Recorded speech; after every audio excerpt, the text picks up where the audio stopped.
Alright, Shalom, brothers. First and foremost, I want to give all honor and glory to Yahweh, Bahasham, Yahushai. I want to give double honor to the apostles at GMS. And I also want to say peace and blessings, salutations to the elect. And so then I'm going to go into a lesson of basically how we've been conquered as a nation, man. Alright? And I'm going to start out with the book of Sirach, the 38th chapter. And I'm going to start at 38 and 26.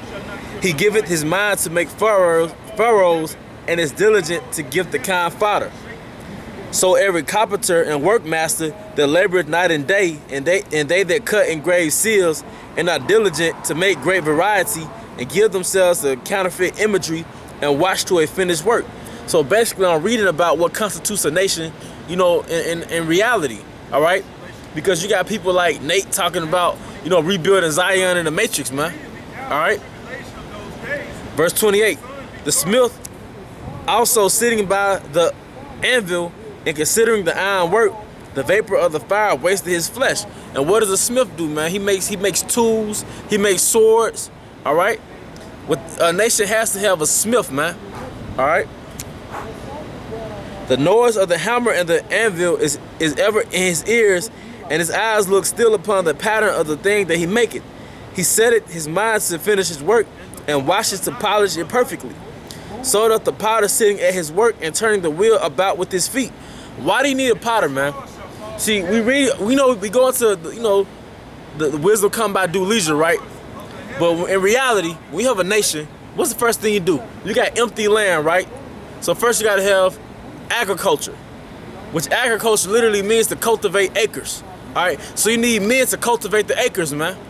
So amongst our nation, we have farmers, man, to take the ground and plow the soil, man. Till the soil. Cultivate. Plant seed in there, man. That's what we're getting into. But they can't do it with their bare hands, right? How you gonna chop the trees down? So you need a smith, as I was reading earlier, to actually get the elements from the earth and make tools, man. Plows, shovels. Alright? The noise of the hammer and the anvil is ever in his ears, and his eyes look still upon the pattern of the thing that he maketh. He setteth his mind to finish his work, and watches to polish it perfectly. So that the potter sitting at his work and turning the wheel about with his feet, who is always carefully set at his work and maketh all his work by number. Today, when you have pottery, you look at it like an artistic collection, right? In the ancient world, we didn't have no fucking paper cups or paper plates, man. So when you set up the land and you build houses, what were you gonna drink out of? What were you gonna eat out of? Where are you gonna eat butter from, man? How you gonna, what do you call it, churn butter? Churn milk? All right? How are you gonna do all that? You have to have a potter to make those tools, man, to make it possible, man. All right? Verse 30, he fashioned the clay with his arm and bowed down his strength before his feet. He applied himself to lead it over, and he is diligent to make clean the furnace. All these trusted their hands, and everyone is wise in his work. Without these cannot a city be inhabited, and they should not dwell where they will, nor go up and down. And the key point was, without these shall not a city be inhabited, man. All right? So if you look at the classification of a so-called civilization, you got basically 3-4 classes. You got the bottom class, which is, like I said, the farmers or the so-called slaves, man. All right? They're responsible for the agriculture, as mentioned in the scriptures, man. How he tilleth the land, man. You got to cultivate the land. All right? Then you got the smiths, the plowmen. These are the men that create the tools for the farmers. Create the tools for the different occupations, man. All right? To bring that city or nation to life. All right? But above that, you have the elders of the city, the governor of the city, according to our world, the laws, statutes, and commandments of the Heavenly Father. And they will be governed by the elders of the city, man. Which he goes on to mention the elders, man. And above that, depending on what time of history we're in, we had either a king or a judge, man. All right? But that's the classification. That's what constitutes a nation, man. The so-called lower class, the farmers, the agriculture, then the craftsmen, all right, then the elders of the judge, man. That's when we were a nation, man. We had barbers, we had the apothecary, so we had the physician, all right. What else? We had farmers, all right. We had men that sold different things, man. You had men that sold wine and liquor, all right. You had men that made cloth, all right. That constituted a nation, man. That's a fucking IUIC, man. And And we're not gonna get that back into the kingdom, man. That's the actual nation. You got so-called the black nation or the black conscience of black power. Y'all ain't shit, man. You look at these, that's why I said Jerusalem is ruined, because you go into any cities where the 12 tribes reside, you don't see no fucking nation, man. You see niggas hanging outside selling dope, man. That's why I said, because that's a nation that's ruined. They got conquered, man. Now we just here. All right? Yeah, how we gonna do that here? How we gonna do that here, man? And when we tried, Esau shut that shit down because it one time, man.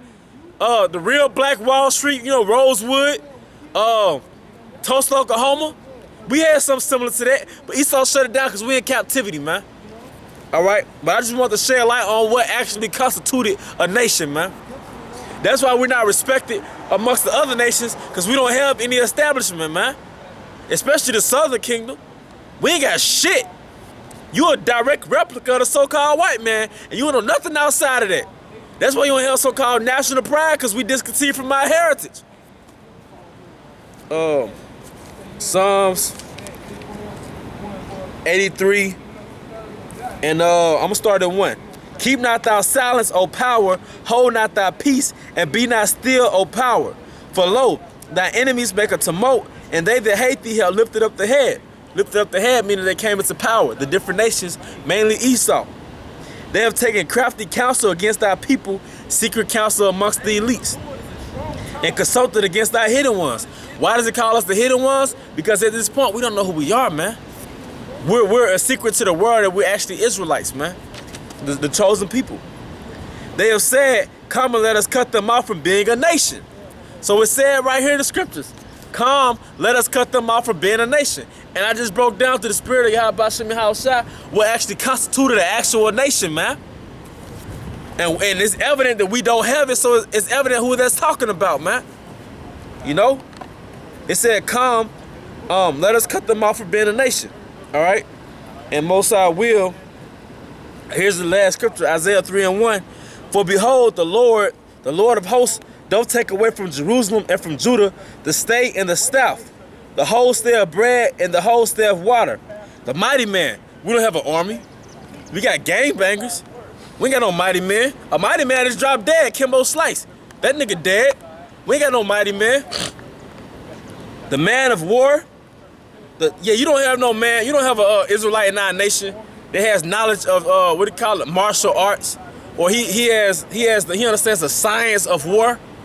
Even the Black Panthers didn't really have an army. All right. It says, and the prophet, and the prudent, and the ancient. So we don't have wise men. Well, now we do. The elders, the men of GMS. But generally we don't. All right. And the ancient, the captain of 50, the honorable man, the counselor, the cunning artificer, the eloquent orator, and I would give children to be their princes and babes to rule over them. That has been manifested, because do we have that? No, we don't. But babes are our rulers. Edomites, man. Men that came out of us, man. Base men that don't know the law, statutes, and commandments. They're over us, man. But with that, man, I'm not going to prolong it. I just wanted to expound on the fact that the reality of we don't have a nation right now. What it means to actually be a nation, what constitutes a nation, and why we're not that right now. As said in Jeremiah 17:4, thou even thyself should discontinue from thy heritage. You had any closing statements, brother? Yeah, you can't be a nation and your woman rule over you. Yeah, and that's the reality of it, man. Hey, that's another thing, man. A real man with a ruling class mentality that seeks to conquer shit, man. We ain't zeroed in on one fucking woman. Yeah, you might have one wife, and really that's to each his own argument. That's something in the flesh to deal with, man.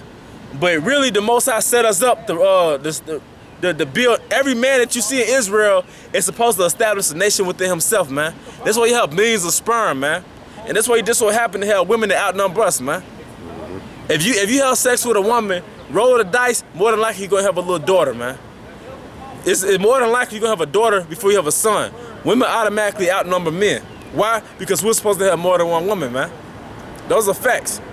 But that's why a woman has 2 X chromosomes and a man has an XY chromosome. So the odds is if you got an X chromosome linked with another X chromosome, you got a daughter. And we can't do that here. Why? Because we have no power. Exactly. So reality is we can't even go off our actual drive to replicate different women or to get different women, and we understand that. So if a brother want to have one woman for the sake of a purpose of being in the truth, that's fine. But you gotta understand facts, all right? And the point is, we're not functioning as a nation right now, man. But with that, I hope brothers are edified. To the next lesson, Shalom.